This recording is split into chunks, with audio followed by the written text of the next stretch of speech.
What's up, everyone? John Rettinger from Techno Buffalo here with a full review for you of one of the devices that I was looking forward to most this year. It is, of course, the HP built TouchPad. Let's go ahead, dig in, get to the full review, and see if it's worthy of the huge hype that's been bestowed upon it.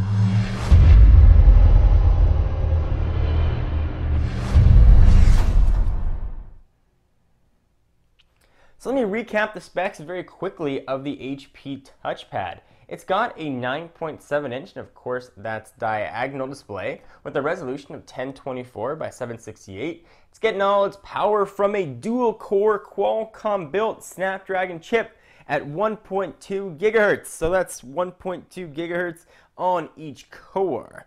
Alright, so let's go ahead and talk about the OS. This is WebOS 3.0, and there's a lot to talk about. So all that swiping and gestures that you loved or might not have loved about WebOS is all here. You can go ahead and swipe up from any of the bezels, with the one exception of the top one where the front-facing camera is located. But it works anywhere, so if I've got something open, said open up a web page, swipe up like you saw, you can go ahead and access your deck of cards. There's also a physical home button here on the bottom of the device when you have it all the way up in portrait orientation, which does exactly the same thing. So I open this up, hit the home button, and it'll take me right back to where I was. There's not much additional functionality you get with the home button. You can use it to take screenshots, for example, much like you can on an iPhone or an iPad. You know, hold this down, quick button combo, and it takes a screenshot. It's a bit superfluous and unnecessary. I found myself never even using that home button, but it is there. Notifications are a bit different. They show up in the upper right-hand corner. I've got a Facebook one that's popped up right there. You can see what it is. They'll also show up on the lock screen if you like them to. So you can see what it looks like right there. There's notification. Swipe off, and there it goes. Very unobtrusive. I love the way WebOS does notifications. They really do it right. They're completely out of the way, but you can access them whenever you need to. All right, so let's talk about this screen. The screen here is absolutely beautiful. I'll go ahead and open up a Techno Buffalo image. Video absolutely pops. Images absolutely pop. If you're looking at a website, the text is crisp and clear. The screen on this is absolutely great, beautiful. If you were worried about getting a washed out effect or worried it might look like, well, Motorola Zoom, for example, not to worry. You're going to get a beautiful, beautiful viewing experience here on the TouchPad. All right, so now let's talk about the browser, since that's where we are right now anyway. The browser here is probably one of the best I've seen on a tablet, and that goes for any tablet in existence. It's extremely smooth. I very rarely saw that checkerboard pattern from loading. Pinch to zoom was extremely smooth. And one of the best things about this tablet is its ability to play Flash. And it plays Flash extremely well. Once again, the best implementation I have ever seen of Flash on a mobile device. Let's go ahead and go to YouTube, and we'll go to the native YouTube. We'll go to the YouTube channel, John4Lakers. So we'll go ahead and cue that up. And it will start playing the video. And if you like to browse YouTube videos, you can browse them just as you would on your desktop computer. There really isn't a YouTube application here because one's not necessary. You can use YouTube and watch video just as you could anywhere else. And as I showed you in my unboxing, it does actually play Hulu, or at least it hasn't been blocked yet from playing Hulu. So if you have one of these, you might enjoy it while it lasts before that gets blocked. So go ahead and let it start to play. Give it a second to queue up. And you are going to get your video played. And you are going to get the same controls that you get on your desktop browser. You get the full scrubber effect across the bottom. And go ahead and make this full screen. Go ahead and turn the volume down so I don't make anybody deaf. This is a good time actually to mention the Beats audio speakers. There are two located here. The audio that comes out of these sound absolutely fantastic, although it's not going to do it justice to hear it come from the tablet to the camera, then upload to YouTube, which is going to sound average. Where the Beats audio really comes to play, though, is when you have headphones plugged in. The audio that you get out of this is absolutely outstanding. All right, so here's Flash playing. You can see John Quat. If you make it full screen, you get a pretty nice viewing experience. It stutters for just a second, then it opens up in full screen. Now this I found a little annoying. You can't watch YouTube videos in any orientation you want. You can only watch it the way it wants you to, which is like this. It's not a giant deal, but something that I found very annoying while watching a video, you know, laying in bed or something. I have to keep turning around if I didn't have it set up the right way. So there is Flash content, no stuttering, really smooth. If you like to watch a lot of Flash videos, this is absolutely a wonderful choice. All right, so let's go ahead and exit out of this. So conclusion, browser, pretty awesome. So there's Junk Watch. Go ahead and pause it. And then if you want to exit out of a full screen, you have to exit out of it, and then you can go ahead and do your little swipe up.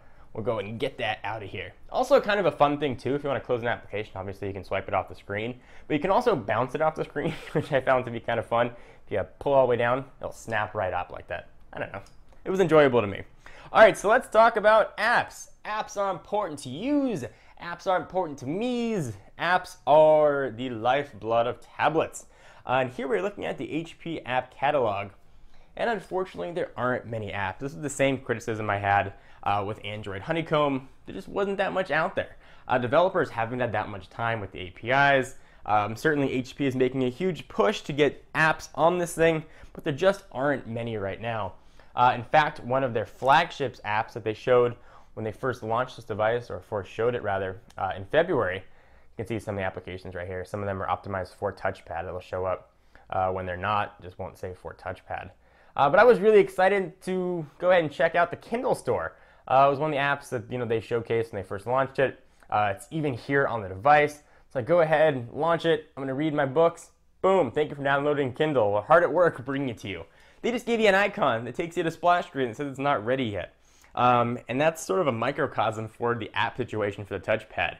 It's not ready yet. It's got a lot of potential. Maybe it'll have a ton of apps, but there just aren't that many right now. The apps that there are, however, there's a dedicated Facebook app for the tablet, which works very well, although I prefer the web, just native web version of Facebook. You're going to head and have that here, and there are some Twitter applications and the stuff that you'd use on a pretty regular basis. All right, so let me go ahead and jump back to a browser window. So I want to show you the keyboard. The keyboard here is one of the things that I really liked about the touchpad.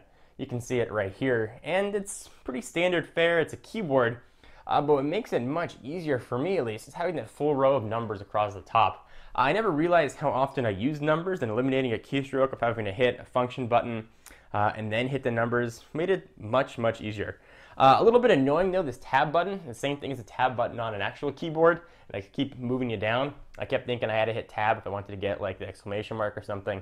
That was just me. You get access to symbols and smiley faces and all that stuff. Keyboard's pretty good. You can see the letters that you type over it, and it just works well. I launched Google. But it does, it does work, and it's a keyboard. It's got the multi-tap capabilities.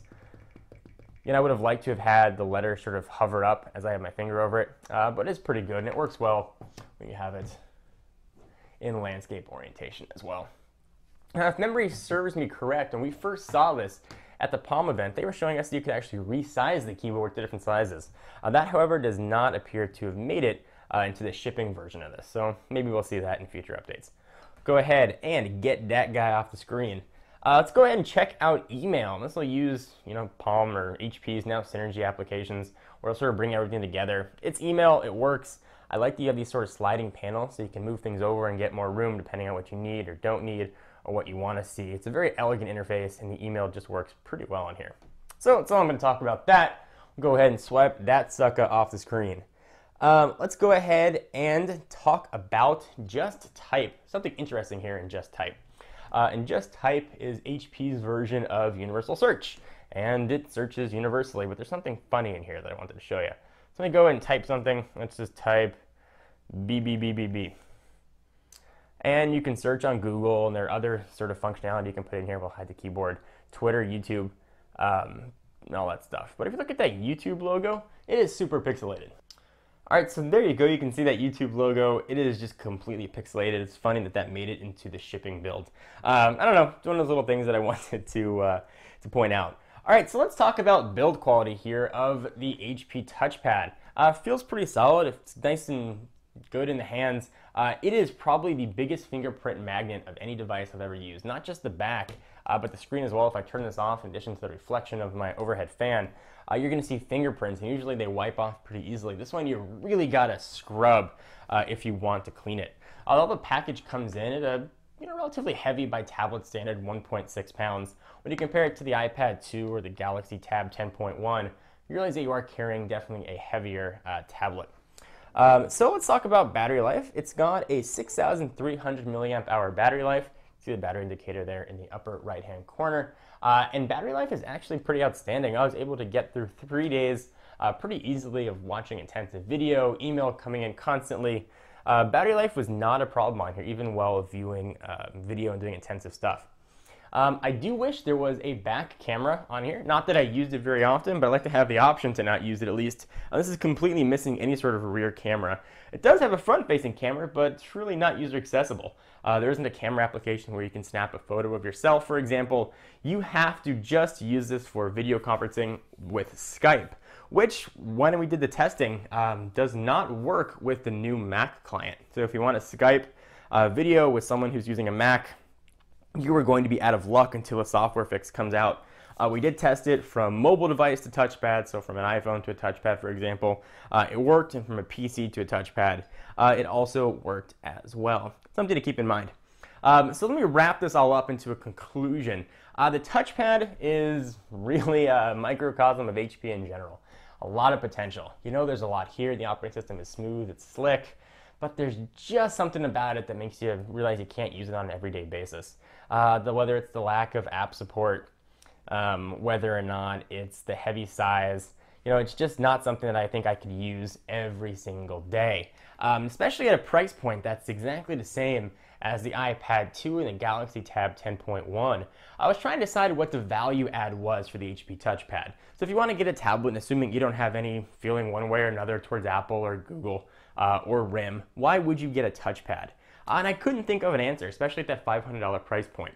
You'd be much better suited going with an iPad 2, going with the Galaxy Tab 10.1, and getting that sort of more robust ecosystem and a more polished product. Now, maybe we'll see revisions and software updates come up that'll address some of my gripes.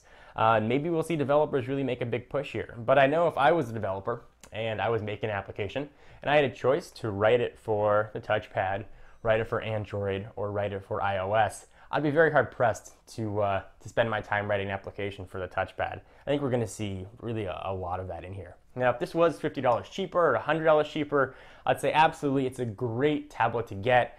$100 less, then you'd be competing with something like the Asus ePad Transformer, and you're going to have two really good choices. But I just can't recommend it for the price. I can't figure out what the value add is. Things like the Touchstone dock are kind of neat, and the Touch to Share at the Pre 3, but that's not out yet, and I can't show you that. So you're left with a wireless charging option that's going to cost you an extra couple bucks, and a tablet that works well, but maybe not as well as other tablets on the market. So HP, once again, it's close, almost there, but it's just not quite 100%. So maybe we'll stay tuned for the touchpad 2 or maybe future software updates, but for right now, I just can't recommend it to my audience. I'm John Rettinger from Techno Buffalo. Do you agree or disagree? I'm very curious what you guys have to say, and I'll see you in the next video.